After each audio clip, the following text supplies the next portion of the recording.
The overgrown weeds, the cracked windows, and the sagging porch whispered memories he had long buried beneath layers of routine and silence. But the letter, yellowed, with his name in a spidery hand, had arrived without a return address, postmarked from a town he thought no longer existed. "It's time," it said. Nothing more. Driving through winding roads carved into the forest, he felt the old unease coil in his stomach. The trees seemed to lean inward, suffocating the last rays of light. By the time he reached the driveway, dusk had fallen, and the house stood like a wounded animal, silent, forgotten, and waiting. Inside, dust danced in the flashlight beam, and the wooden floor groaned beneath his steps. The scent was a mix of mold, rot, and something faintly metallic.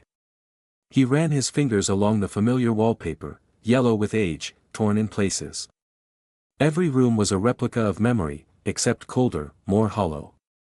It was as if the house itself remembered him and resented his return that he paused before the basement door. As a child, he had never been allowed there. His mother, a stern woman with sharp eyes and sharper rules, used to say, "That part of the house is not for you." But one night, years ago, he had seen her disappear down that staircase with a flickering lantern and a bundle wrapped in linen.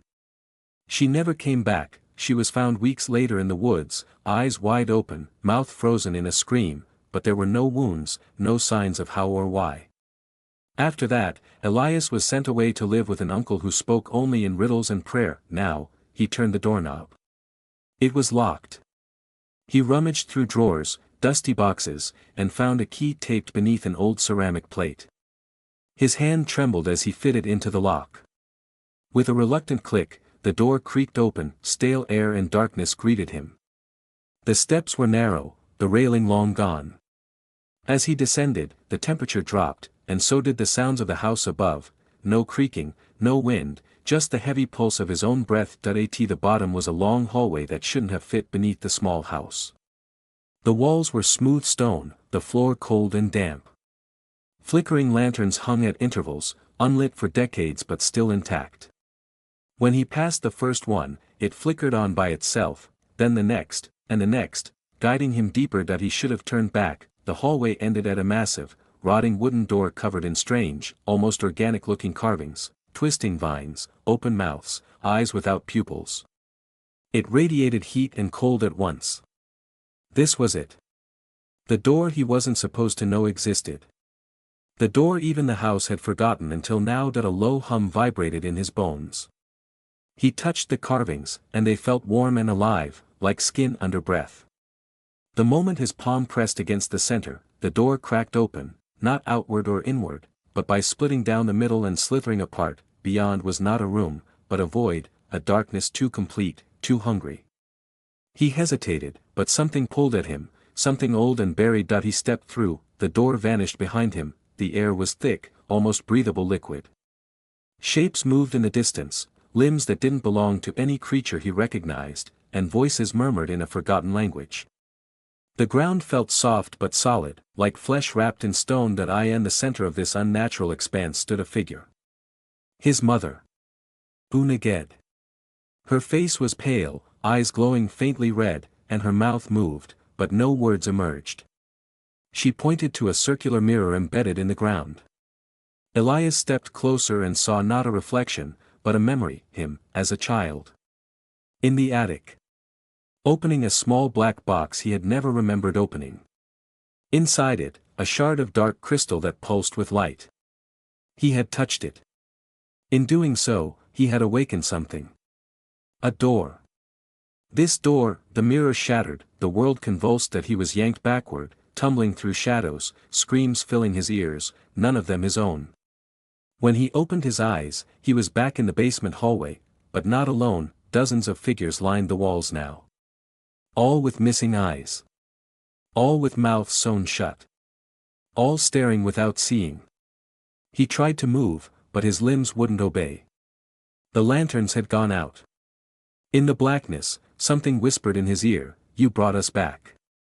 He blinked, and the hallway was gone again. Now he was in a hospital room. Monitors beeped. A nurse noticed him stirring and rushed to his side. "You've been unconscious for 3 days," she said gently. "We found you in the woods, muttering nonsense." No ID, nothing. Just this, she held up a small shard of crystal in a clear bag. Elias couldn't speak. Couldn't explain. They said his house had burned down years ago. No basement was ever found. Still, every night, when he closed his eyes, the door came back. Sometimes it whispered his name. Sometimes it showed him faces, people he didn't recognize, mouths frozen in screams. Other times it just stared at him, waiting. Doctors called it trauma-induced psychosis. They gave him pills, therapy, silence. But none of them had seen the hallway. None had felt the warmth of the carvings or the hum of ancient hunger behind the wood. He started drawing the door compulsively, on napkins, walls, even his skin. And each time he finished, the light in the room would flicker. They moved him to a facility far from town. Said he needed rest. That night, the power went out. Screams echoed down the hall. When the staff found him, he was sitting in the corner of his cell, eyes open but empty, a smile too wide stretched across his face. Drawn on the wall in blood was the door. No one spoke of the incident again. Years passed.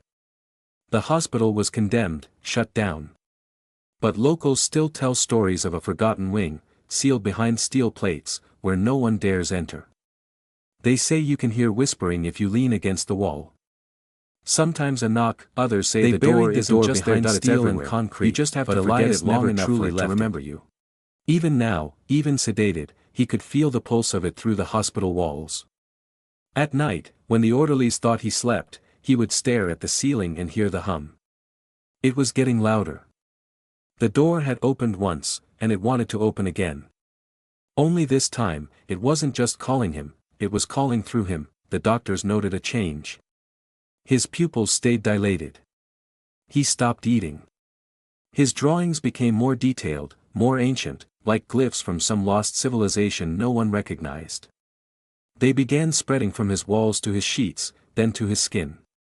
It started with lines across his arms, carefully scratched using fingernails. Then symbols carved into his chest.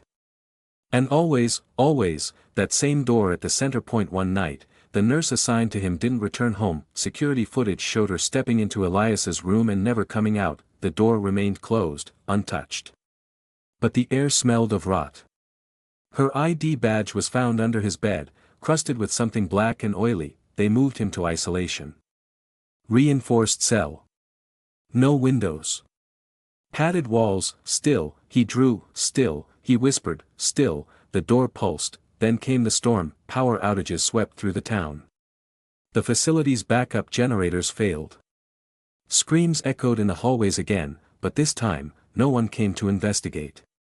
Security doors malfunctioned, lights flickered, and one by one, the staff vanished. Elias stood calmly at the center of it all. He hadn't moved, but something had come through him. When a team was finally sent days later, they found the building empty.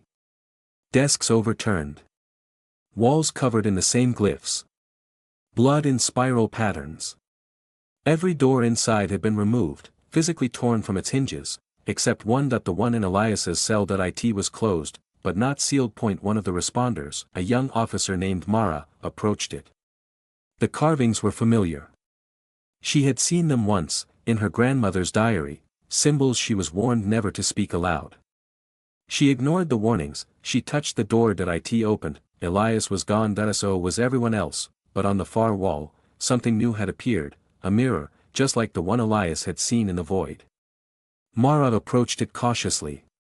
Her reflection stared back, and then blinked wrong. Her eyes opened wider than they should. Her smile split across her cheeks. The reflection stepped forward while she stood still, and then she wasn't standing at all. The mirror rippled and swallowed her, and the door behind her closed. No one knows how the building burned. The official report says lightning. But there were no storms that night. In the ashes, they found a small black box. Inside, a crystal shard, still warm, and still pulsing. Some say Elias escaped. Others say he became something else entirely. But the legend lives on, of the door that doesn't exist until you remember it. It waits in the dark corners of abandoned houses, in dreams that feel too real, in mirrors that blink when you don't. You can't look for the forgotten door, but if it wants you, it will find you.